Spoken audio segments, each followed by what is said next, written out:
आज धकी बहुत हैरान करी गुगुली की कौन पाई जानापी वीडियोटा को लास्ट पर्यंत देखते। काली राति ठू नानी आसी बसिक आम दिज कुरकुरी खाइलु।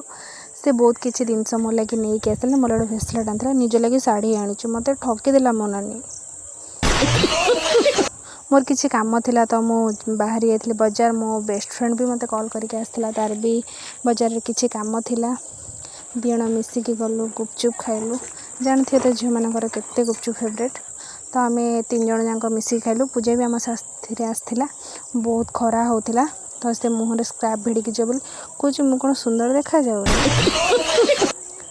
से भी पलैला मो दिण को टाटा करुच्ची पूजा को मते आउ से कथाटा कौन होता ना मो धकी टोटाली गाधोनी बहुत गंधिया सी हो जाता जमा भी देखनी। मो नानी आउ गुगुली किना ताको हम बाथरूम रे पुरैकी कबाड़ दे देनी। से बार बार मोरी पाखक आसी से जानी मु जमा भी ता दुख देखी पारे से बार बार से मोरी पाखक ही दौड़ी आसी। मु भी जमा कबाड़ खोलिनी बहुत दिन से गंधिया हो तो से गाधे भल कर भावु तो क्या हाबुड़ में